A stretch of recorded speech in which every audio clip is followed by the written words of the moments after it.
I still remember that morning in Charlotte when everything seemed so ordinary, so painfully normal, until it wasn't. I had left the house early, a folder of important documents in hand, determined to get through another gray weekday. But as I pulled into the office parking lot, my heart sank. The folder I thought I had packed was gone. I must have left it on the dining table. With a groan of frustration, I turned the car around. That decision, so small, so routine, was the one that changed everything. The Mitchell house sat quietly on a tree-lined street, bathed in the soft light of mid-morning. Our neighborhood was the kind of place where lawns were clipped to perfection, where people waved at each other while walking their dogs. To me, though, that house had always been more than just brick and wood. It was supposed to be my safe place, the promise of stability after a childhood of instability. And yet, as I unlocked the door that morning, unease crept up my spine. I tried to move silently, hoping to grab the folder and leave before anyone noticed I'd returned. But as I stepped inside, the muffled sound of a voice drifted down the hallway.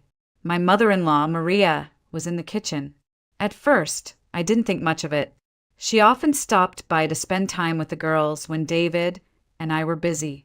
But then her tone caught my attention, low, urgent, a mixture of worry and disapproval. I froze by the doorway, folder forgotten. "Are you certain this is what you want?" I heard her ask. There was a pause, as though the person on the other end was answering. "She's so fragile, David. She trusts you completely. If she finds out," my blood turned cold. I held my breath, praying the floorboards wouldn't creak under my weight. Maria's voice sharpened.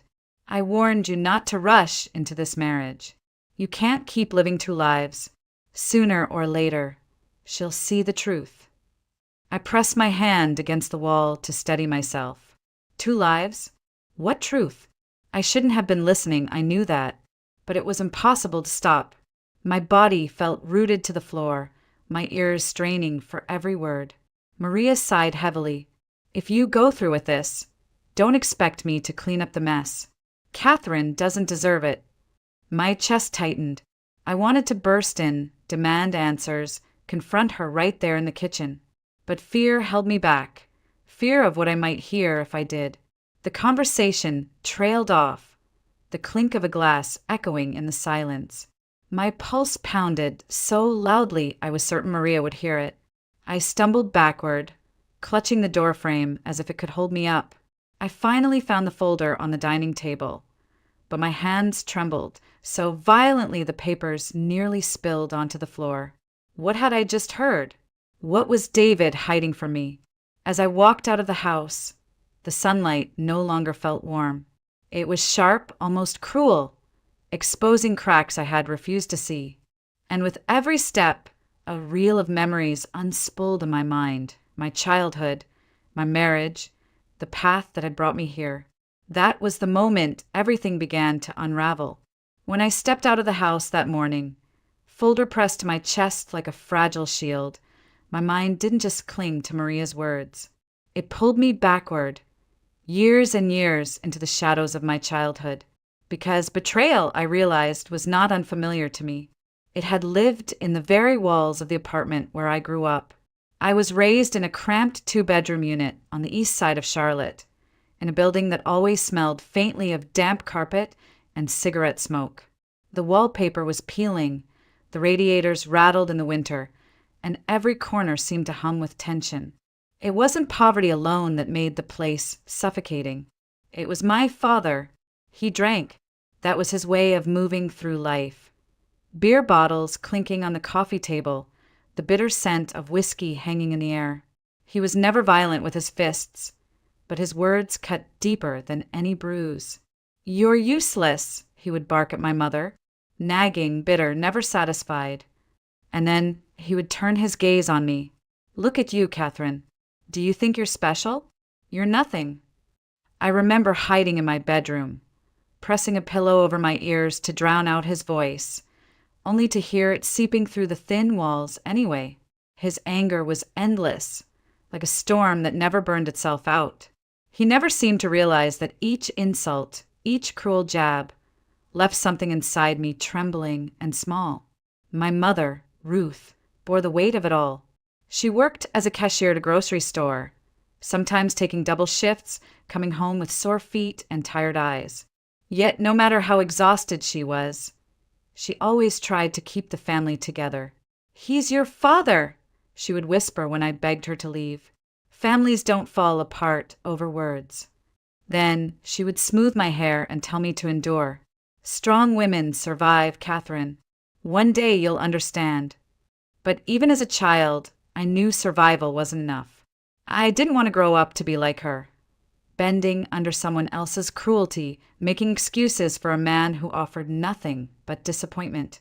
I loved my mother, but I saw the way life had drained the color from her face. She had become a ghost of who she once was. So I studied. I cleaned. I worked quietly, trying not to add to her burdens. But in the silence of my room, I would imagine something different. A warm home where voices didn't rise in anger, where love wasn't something you had to beg for. I promised myself that if I ever had a husband, a family, it would be nothing like the one I was born into.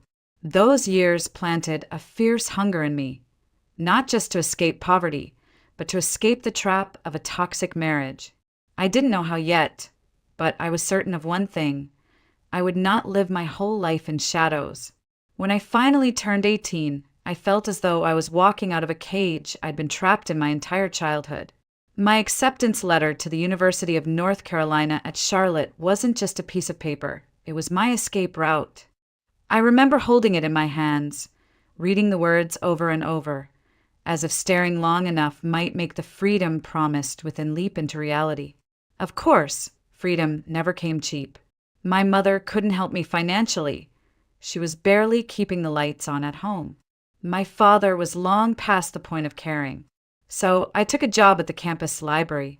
It was quiet work, shelving books, helping students find reference materials, checking out stacks at the front desk. But it gave me just enough to cover groceries, bus fare, and the secondhand clothes I picked up at thrift stores.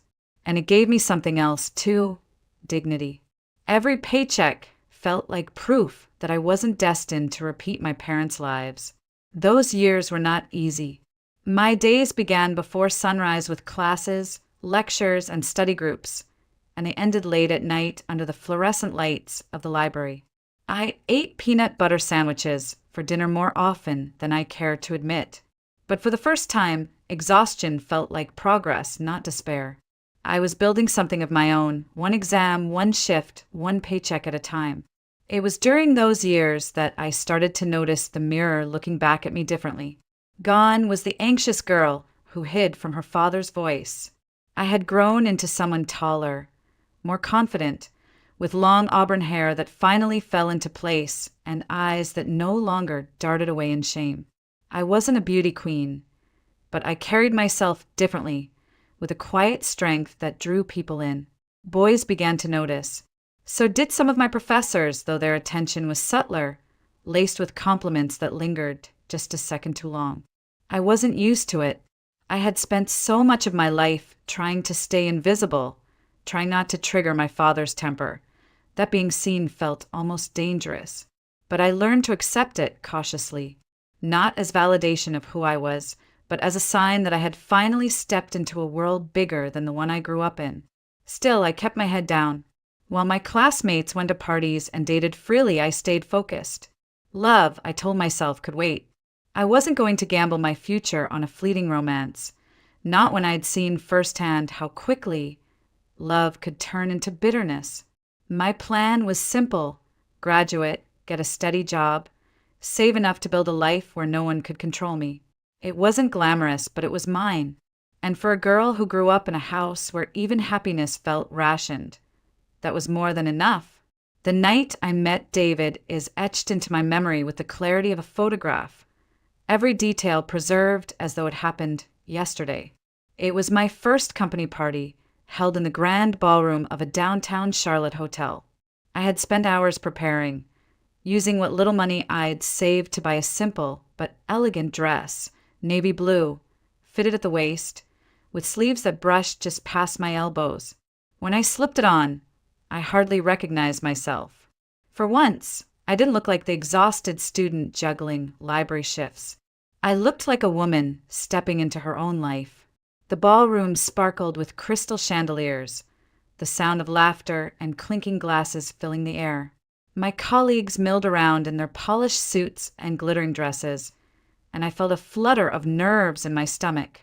But soon enough, those nerves faded as I realized something unexpected. People were noticing me. Two of the younger men from accounting approached almost immediately, their conversation light and teasing, each trying to outdo the other with jokes that weren't half as clever as they believed. I smiled politely, sipping my soda, but their eagerness was suffocating. It felt like being caught in a spotlight I hadn't asked for. That's when I felt it, a shift in the room, a different kind of attention that settled over me like a warm weight.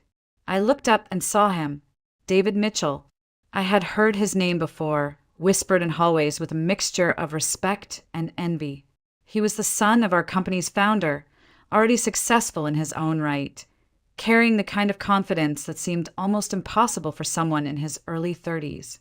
He stood tall in a tailored gray suit, his dark hair slicked back neatly, his posture commanding without effort. While the others laughed too loudly at their own jokes, David simply observed, his eyes steady, a faint smile playing on his lips. And then, as if the choice was inevitable, he walked directly toward me. "Gentlemen," he said smoothly, with a kind of tone that dismissed without insulting, "I think Catherine deserves better company than two men competing over who can tell the worst joke." The others laughed awkwardly before excusing themselves, leaving me alone with him. He offered me his arm. "Care for some fresh air?" We stepped out onto the balcony, the cool night air wrapping around us, a sharp contrast to the heat of the ballroom. Below, the city pulsed with light and movement, but up there it felt as though the world had gone quiet. "You don't seem like someone who enjoys crowds," he said, studying me with an intensity that was both unnerving and thrilling. I shook my head. "I guess I'm more comfortable in the background." His smile deepened. "Then it's their loss for not seeing you properly." "I do." The words struck something deep inside me, something that had been waiting to be recognized. For years I had worked, studied, endured, and hidden. And now, here was a man who seemed to notice what others overlooked. That was the night everything began to change. After that night on the balcony, David and I became inseparable. He called the next day and the day after that, until dinners turned into long walks through Freedom Park, and long walks turned into weekends exploring every corner of Charlotte. With him, life seemed to take on a new rhythm, one that felt lighter, freer, as though I had stepped into a fairy tale I didn't know I was allowed to dream. David had a way of making even ordinary moments extraordinary. He would show up outside the library with coffee, just the way I liked it, or whisk me away to little jazz bars tucked into the city's side streets. Once, he drove me up into the Blue Ridge Mountains, where he sat on the hood of his car and watched the sky bleed into pink and orange.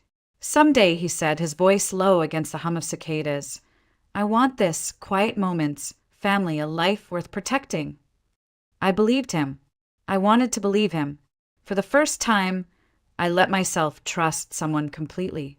I told him about my father's drinking, my mother's exhaustion, the shadows that had shaped me. He didn't flinch. Instead, he brushed my hair back gently and whispered, "You deserve more than what you came from. Let me give that to you."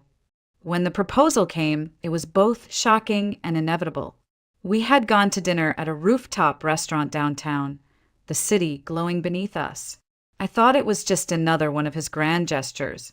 But when the dessert tray arrived, there was no cake, only a velvet box with a ring that sparkled like it had been plucked straight from the night sky. "Catherine," he said, dropping to one knee right there in front of everyone, "I can't imagine my life without you. Will you marry me?" The applause around us blurred into a haze.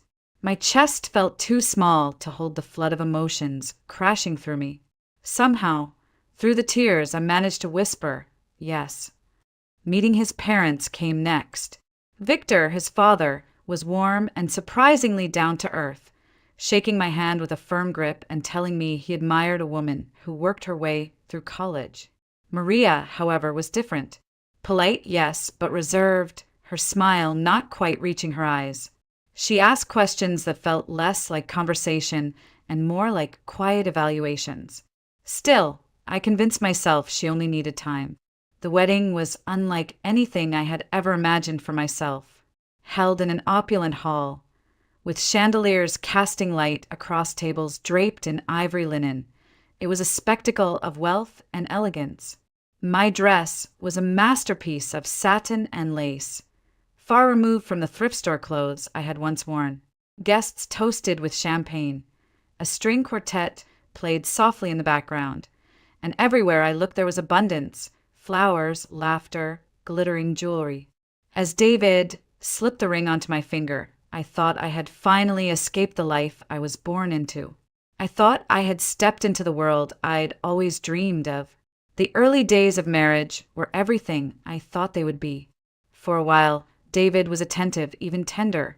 We moved into a beautiful home just outside Charlotte, with tall windows that let the sunlight pour into every room and a garden that seemed to promise new beginnings. When I found out I was pregnant, David lifted me off my feet and spun me around the kitchen, laughing like a man who had everything he wanted. Those months were golden.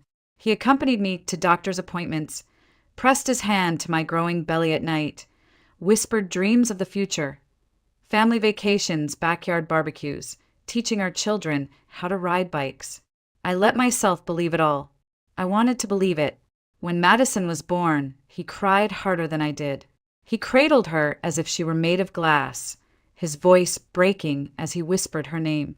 A year later came Sophie, and once again, David was there, beaming, snapping pictures, telling everyone how blessed we were.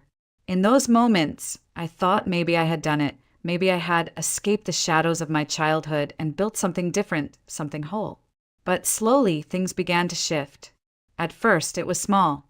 Late nights at the office, missed dinners, his phone buzzing with urgent emails he never explained.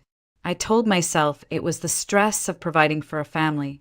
I told myself every marriage went through seasons like this. Then it grew harder to ignore. He stopped joining us for bedtime stories, claiming exhaustion. When Sophie took her first steps, he wasn't there. When Madison begged him to come to her preschool recital, he promised he would, and then didn't show. Each time he apologized, his excuses polished and convincing. But the warmth in his voice had dimmed, and his eyes often looked elsewhere, as though he were already miles away. Meanwhile, my world shrank to the size of our living room. Diapers, bottles, sleepless nights. Sticky fingers tugging at my hair, small arms clinging to my neck. I poured every ounce of myself into our daughters. They became my anchor, my reason for pushing through the fatigue that never seemed to leave me. Maria, my mother-in-law, came often to help. She would rock Sophie while I bathed Madison, or fold laundry with the precision of someone who needed order to survive. Sometimes she would watch me with an expression I couldn't quite read, part sympathy, part sadness. She never said much, but her presence was steady, a silent reminder that I wasn't entirely alone. And yet, with each passing month, the distance between David and me grew wider. Conversations became shorter, touches fewer. I began to notice the way he sighed when he walked through the door, as though home had become a burden rather than a refuge. I told myself it was temporary, that the man I had fallen in love with would return once things settled. But deep down, a knot of dread had already begun to form. The signs of fracture were everywhere, and I could no longer pretend not to see them. It happened on an evening that should have been ordinary. The girls were finally asleep, their toys scattered across the living room like tiny remnants of chaos. I was gathering them into a basket when I noticed David's phone left on the arm of the couch.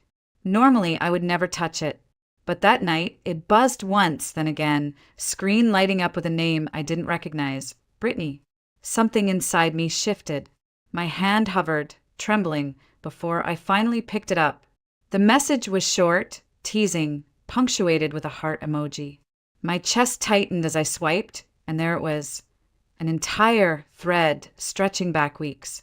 Her face smiled at me from pictures taken in restaurants, hotel rooms, even selfies of the two of them together. In one photo, his arm was around her shoulders, his lips brushing her cheek with a tenderness I hadn't felt in months. The air left my lungs.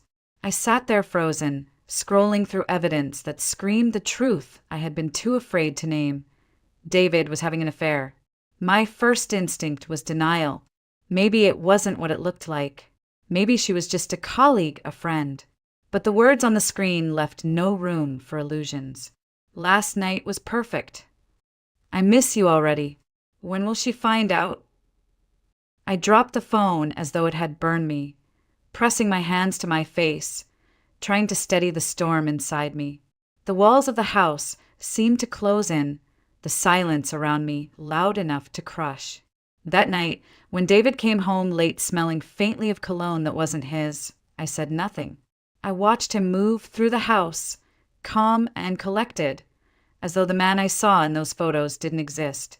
He kissed the girls goodnight, avoided my eyes, and muttered something about a long day at work. I wanted to scream. I wanted to demand answers, to throw the phone at his feet and force him to explain. But fear sealed my lips shut. Fear of losing the roof over our heads. Fear of not being able to raise Madison and Sophie on my own. I had grown up in a house where everything fell apart. I couldn't let that happen to my daughters. Not yet. So I carried the secret in silence. I smiled for the girls, kept the house running, tucked away my heartbreak as though it were another chore to manage. But I watched him more closely now. The late nights grew later. The business trips became more frequent, the excuses thinner. His phone was always glued to him. Face down on the counter, passcode changed. Every time he walked out the door with a suitcase in hand, I told myself it was just another meeting, another client. But in my heart, I knew exactly where he was going. And each time, it felt like he was packing away another piece of the life we had built, leaving me with nothing but the hollow shell of a marriage. It was a Sunday afternoon when the walls of my world finally crumbled.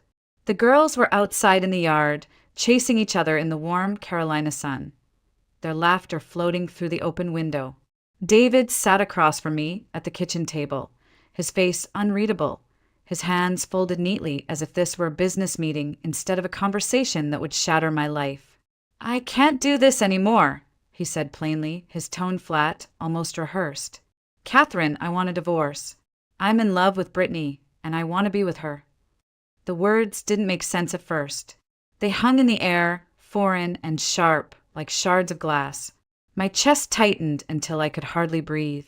"What are you saying?" I whispered, even though I had already known deep down. The messages, the late nights, the lies, they had all been pointing to this. But hearing it out loud was like being struck by lightning. He sighed, leaning back in his chair. "You'll be fine. I'll make sure you and the girls are taken care of. I'll give you time to get your things in order. You don't need to rush." Taken care of. The phrase made my stomach turn. He spoke as if he were offering charity, as though my years of sacrifice, carrying his children, raising them largely on my own, keeping the house together, amounted to nothing more than a financial transaction. And beneath his carefully chosen words, I heard the truth. He wanted me and the girls out of the home we had built, out of his life. I stared at him, searching for even a flicker of the man I had fallen in love with, the man who once cried over Madison's first breath.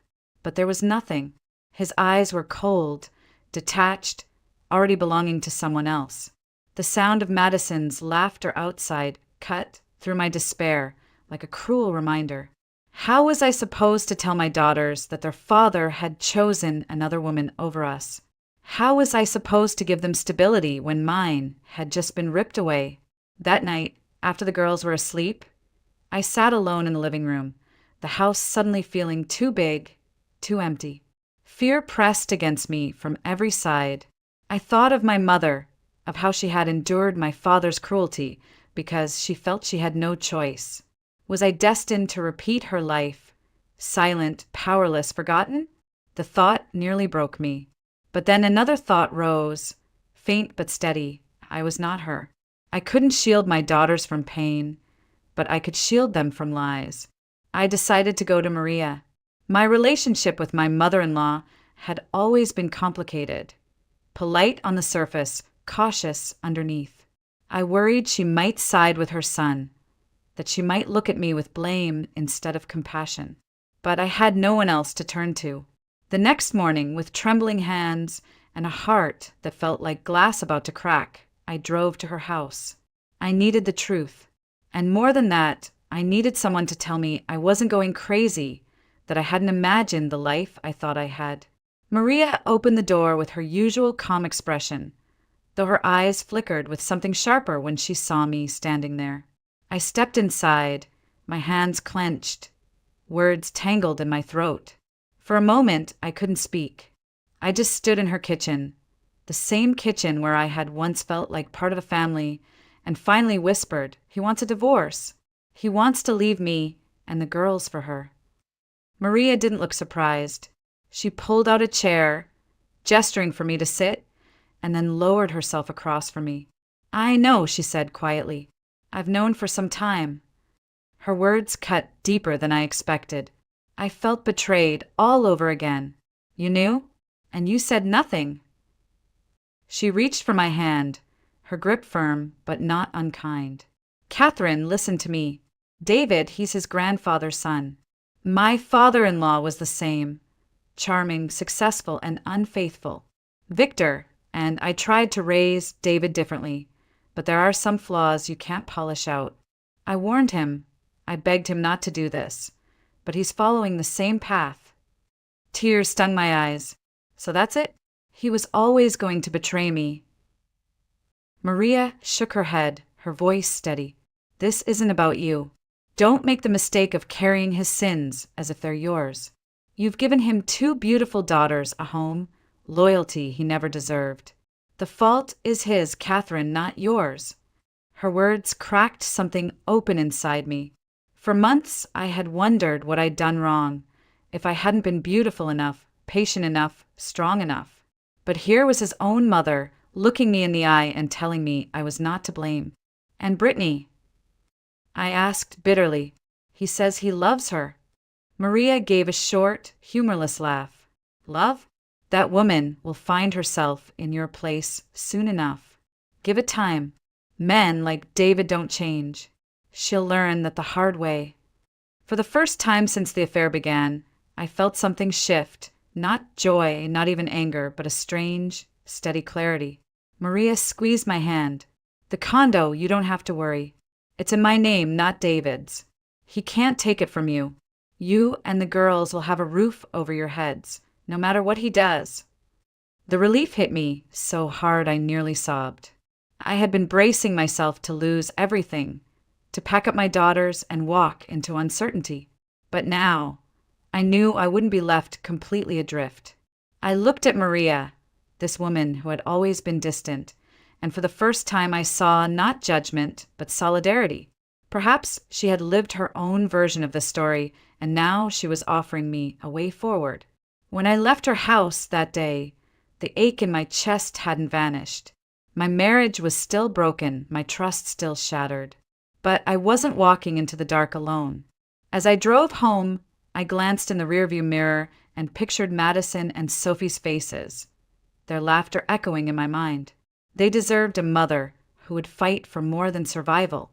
They deserved a life built on truth, not pretense. And for them, I would start again,